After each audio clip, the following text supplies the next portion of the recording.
Brad Murray. Going through some trying times right now. Really important to not, let the worry, let that totally engulf your whole life.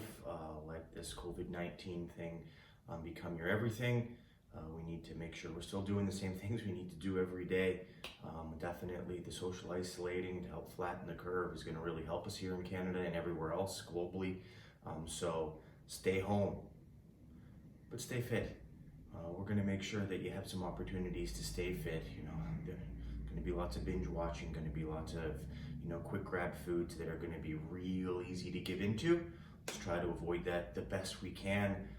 Get a health plan, stick to it. Upcoming videos, I'm going to talk about what I'm doing for my health plan in this time. Obviously, things have been adjusted in every aspect of our lives. My training routine's no different. Today, what I want to go through is sort of a functional lower body day. Today's going to focus around over 100 variations of lunges. Lots of stuff we can do in our lower body and upper body in these times at home. Minimal equipment needed. That's going to be the focus of everything I'm showing you. My last training video of my pull-up day was about an hour long. I'm going to try to compress things. I did want to show a full video of sort of what a typical routine kind of looks like with major movement, accessory movement, major movement, accessory movement, enough time in between if we're going heavy. Today, lunges are all about control of hips, pelvis, legs, low back, knees, feet. We're going to dig deep into that today. And we're going to show you lots of options. Everybody likes different things. Previous injury histories, previous concerns with joint degeneration, joint problems, things like that are always a concern when it comes to the lunge. I'm going to tell you what to look out for, what to try to get better at, where the safe variations lie, where the harder variations lie if we're looking to make sure we're maintaining some of our higher end fitness. I want to make sure I hit as many people as I can, shotgun blast type here, and give lots of options to lots of different kinds of people, and make sure everyone knows there's lots of things we can do right now to stay fit, stay healthy, do our part. So, a little homage to Tom Hanks right now, who's having a hard time. I think he's going to come through just fine. He's the type of person everybody loves. He's going to give us some real true insights after he makes through it and gets that check mark under the recovered box. Lets us know what it looked like to him, what his struggles were, what things worked well for him, what seemed to cause problems. Lots of this stuff circling around right now. Anyways, let's get to some lunge variations. We're going to go through a whole bunch here today and get the legs a good workout. I'm still going to start with my warm-up, which are my squats and my push-ups. Get my blood flowing a little bit, make sure that everything's ready, warm, lots of insurance here that we're doing things properly. So 50 squats to start, imagine that. We're just going to start to get the hips lined up, and with each rep, with the squat, you do want to try to get to a little bit lower, where after the first 5 or 10, where you're going to work down to that sort of thighs parallel to the ground type position, making sure we're feeling a nice activation of the hips and pelvis as we come up to the top. Sometimes I emphasize the tuck in, so we really feel that opening up of the low back at the top. I'm also a rotational athlete predominantly, a lot of ball, a lot of golf, a lot of hockey. My training requires that I keep up with the rotational elements, and these are just sort of a minor variation of rotation through the hip for me. I work in when I'm doing my daily squats, lots of different versions for positions, depending what I'm going to be getting to that day. You always find time to do everything that we need to get accomplished, that we put in our plan. Make sure this gets put into your plan. Something you're going to do. It's not going to happen by accident. The reps aren't going to do themselves.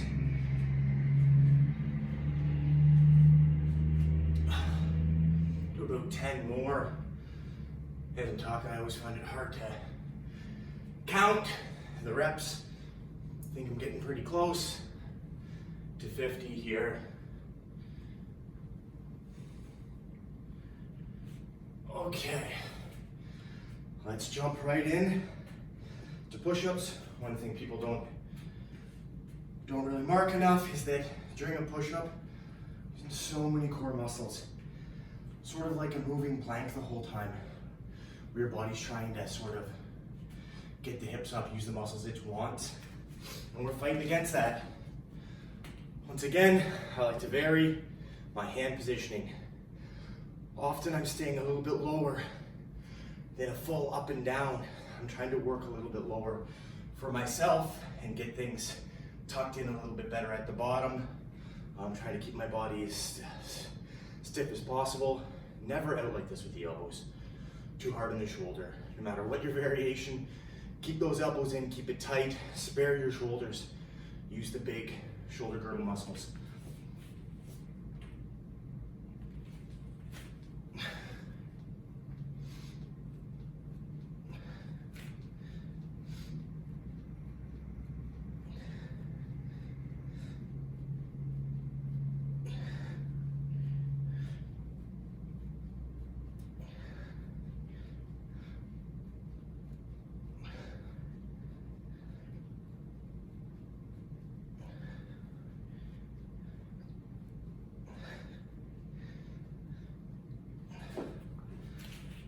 Okay, there's 50.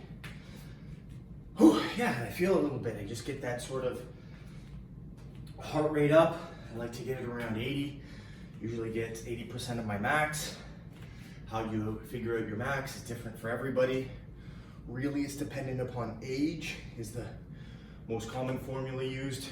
220 minus your age, and that gives you your maximum heart rate, and then everything's a percentage away from that. If you're 40 years old, 220 minus 40 is 180.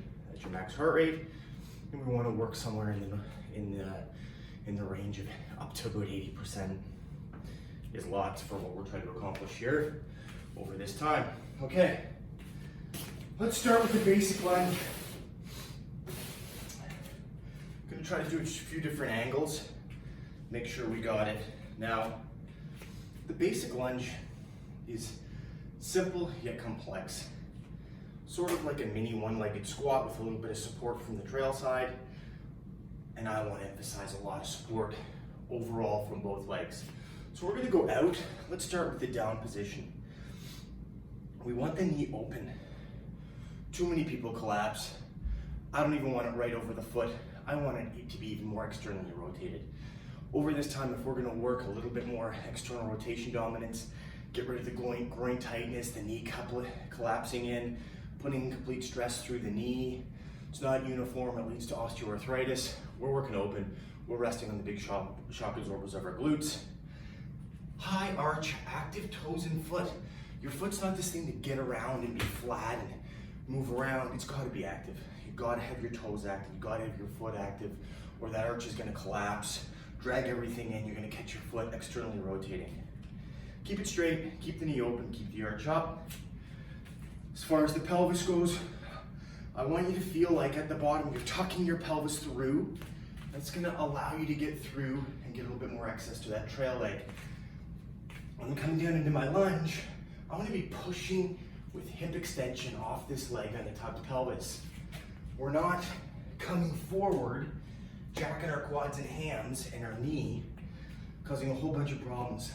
A lunge is predominantly an up and down like an elevator motion, not a forward crest, a forward bend through the core.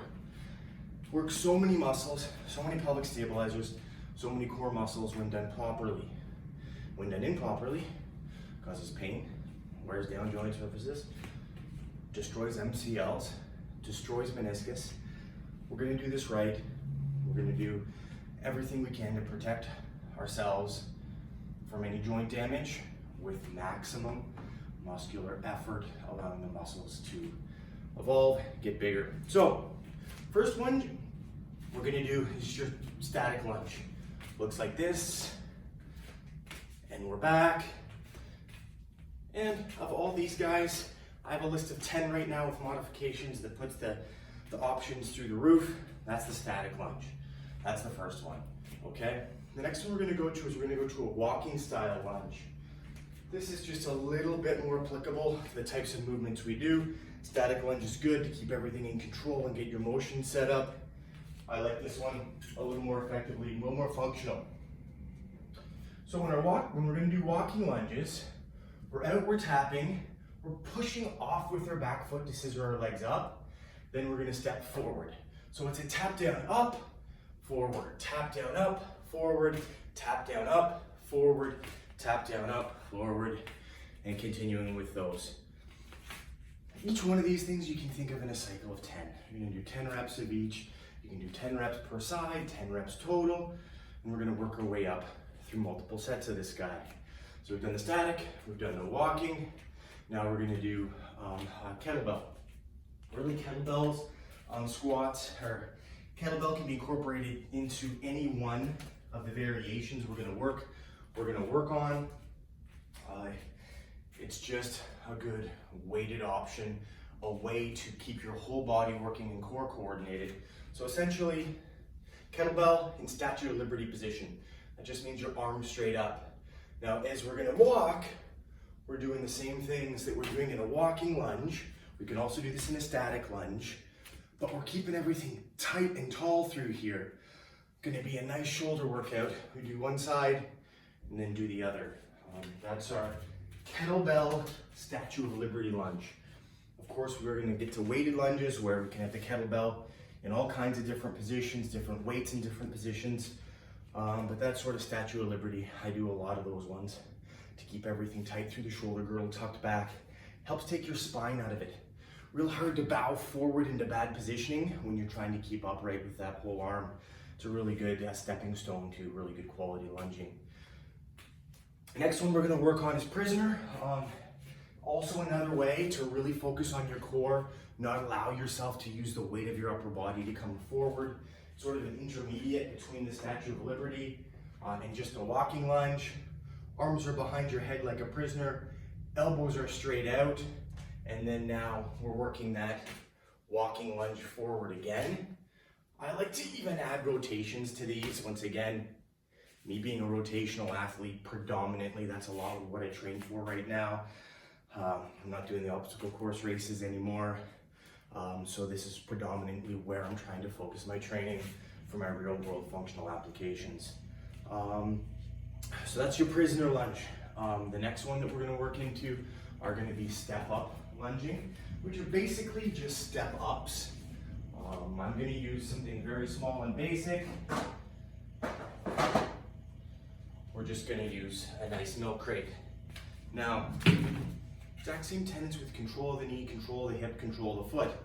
As I step up in from this lunge position, I'm gonna come through, tuck my butt, get a nice full activation of my glute, back down, knee open, same thing. Opposite leg, knee open, stepping up, tucking through, coming back, knee open, changing legs, knee open, coming all the way through, driving that pelvis through and back down.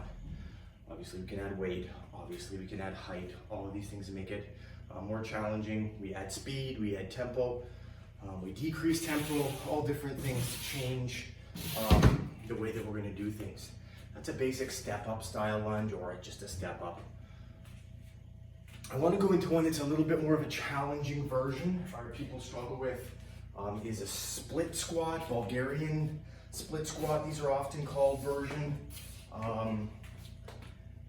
This is where we have a rear leg raised, everything else stays the same, and it's almost a hybrid version of a single leg squat versus an actual lunging position, although all the single leg pelvic stability of a lunge is what we're emphasizing here.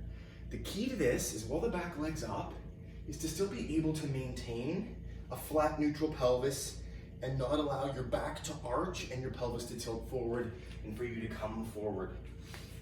So as I raise that trail leg, I'm gonna come to a position where I can come straight down like an elevator and straight back up. Straight down, knee open, arch high, foot nice and active, and back up. I'm not coming forward, I'm not arching my back. Before I even move, I'm tucking, getting nice and active in my pelvis. Tucking, active, coming straight down, keeping no arch and relaxed back. Get a lot of trail side, hip flexor stretch, quad stretch. A lot of activation of the pelvic stabilizers to keep you flat and level. No dipping down at your side. Real good medial lateral control of that knee. Forces everything to stay nice and level at your pelvis. You start letting that knee come in, and you can tilt through your core, and these reps start to look horrible, and we're not strengthening the large power producing muscles and not protecting the small control stability muscles that sort of grab onto each joint while we move. Okay, so the basics of the Bulgarian split squat. 10 of those guys per side. Once again, these are mostly 10s we're going through. That's number 6. Number 7 is we're just gonna do pause lunges.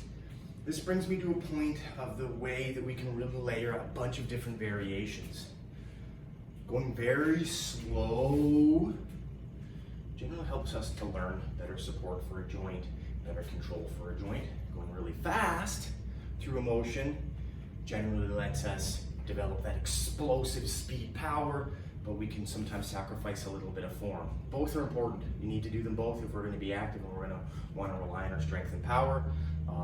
But we do need to incorporate slow as well. So slow rep is going to be something like 5s. 5 seconds on the way down, 5-second pause at the bottom, 5 seconds on your way up.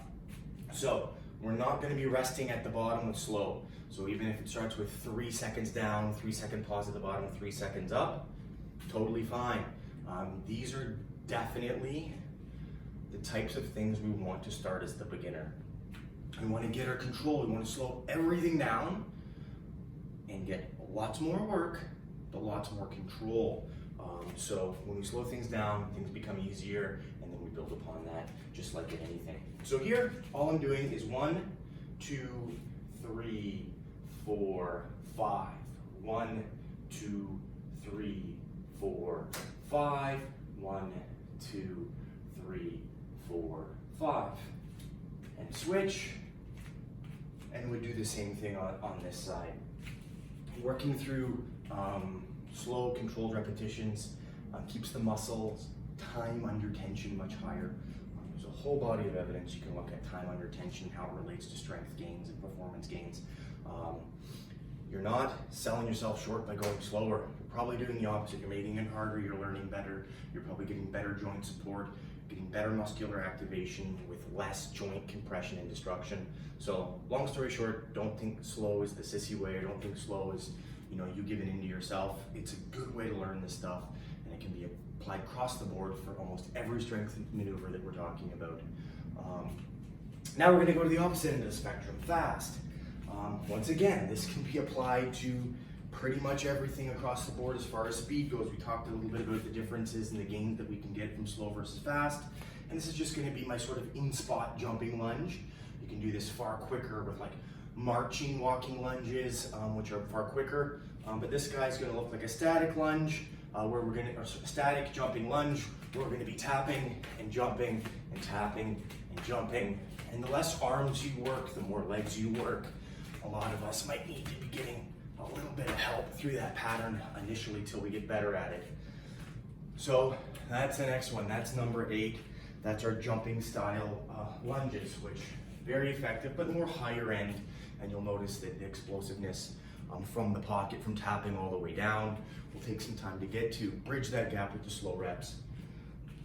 Weighted, I often like to do different versions of weighted, as many people do. Sometimes we'll do carry style. Carry style lunges are going to be looking like you're holding 2 suitcases. Really key, everything stays upright. We don't let that weight cripple our spine as we're going. Big military chest, everything's forward. And if we're going to do walking style lunges, we're making sure all of our form is still right on point with these. We can also do, like we talked about, turn our walking lunges into Liberty style. Use a kettlebell, use a dumbbell. We can do goblet style lunging, where we're going to be lunging and adding a rotation or not, and back This would be goblet style. We can do plate style weighted lunging. Once again, very similar. We're just going to be holding on to our weight, nice and tight to the chest, just like when we carry many types of boxes, things like that. Help us prepare for that. Weighted vest, sun daughter on your back, anything you can think of. Weighted lunges, once again, goes all the way through every version we're going to show you here, and is another way to change variation, increase any sort of difficulty. Last one I want to go through is a ramp up to a Cossack style squat. It's just a little bit more of the side to side motions. Often when we start these, groin gets overworked, glutes are getting underworked, quads and hams are working real hard. I want to make sure we're opening up that pelvis. So we're going to do a progression for number 10, which is Cossack squat, which I'm including in this 10 progression lunge variation. This is sort of three progressions all in one as well. So I'm going to take you through the step by step. So first we start, instead of sort of our shoulder width style squat, which is how far I want your upper body to be able to fit in between at the shoulders of your heels. So that's how wide you need to be. Narrow stance squatting, nope, that's going to be all legs. We want the hips. So we're going to be even wider than that, maybe even double width from our normal squat width. From here, we're just going to be coming over and down to one side. Lots of stretch, knee open, arch nice and high, lots of weight back on the heels. It almost feels like you're sliding your hips and pelvis back on a 45-degree angle while that knee comes open. And that's just our side squat. Now that's a good progression to start getting used to how to get low, how to get open, which is what a Cossack squat really is. It's that ability to get super low, super open. And it's something I like to give to work towards. This is that sort of tight hips hockey player, tight hips ball player. Always feel like you're tight here, low back's tight. These are things that really help push that envelope for you. The side squat works into more of a slide squat. I'm going to use our fancy sliders that we have here, but a paper plate, a paper towel, a face wash on a hardwood floor works just fine. You don't need these guys, although I am going to talk about this and things that I think everybody should have as far as at-home training goes. So this looks similar, except we're sliding that leg out, keeping all the weight and the strength on this leg, and just sort of sliding this out of our way. Once again, we're trying to work, open up the groin, and force the work onto the hips. This we can work on different angles as well, straight over on a 90, straight back a little bit, and we're gonna hit this slide squat to work us towards opening everything up for that Cossack squat. So the Cossack squat is about getting really wide now and really low and sitting down, and you can even work rotation into this opposite leg. So once again, super low. I could even be a bit lower on this guy myself, something I'm working on. There's lots of things I'm always working on. Opening up my groin, activating my glutes, keeping my pelvis stable, keeping my hips loose, keeping my low back loose, keeping my anterior core strong. I preach this stuff all the time, and I'm working on it all the time. It never ends. The more you want to be able to keep competing as we get older, keep having fun on the weekends, you got to do this stuff. Yeah, so we buzzed through our time pretty quick here. I think we got a lot of good repetitions in, a lot of good variations in. I'm going to hit my workout, try to keep these minimized, so I'm not going to be filming the entire workouts as much. I'm going to be trying to break down the elements that I'll be doing, so it's something for you to look at and then go through on your own. And for this, like I said, each one of these 10, static lunging, walking lunges, kettlebell, in the Statue of Liberty position. We worked through the prisoner lunges, we worked through the step-ups, we worked through the Bulgarian split squat, we worked through pause squats, which are slow lunges rather, slow lunges, jumping lunges, which is adding the speed. We worked on different weighted variations of lunges with anything that you have, and Cossack squatting, how to work our way up to opening up our groin into getting a little bit lower to kind of free up the groin so we're using the hips more. And that's it for today. That's your leg day. That's a functional leg day for me. Not a ton of weight, not a ton of regular stack work, not a lot of machines involved. You don't need it. With working these elements and getting everything strong through your lower body, you're going to have a stronger lower body, healthier lower body, back, pelvis, knees, ankles, hips than you ever thought was possible with just a lot of reps and sets paying attention to form. So be happy, be healthy, stay home, but stay fit. Thanks.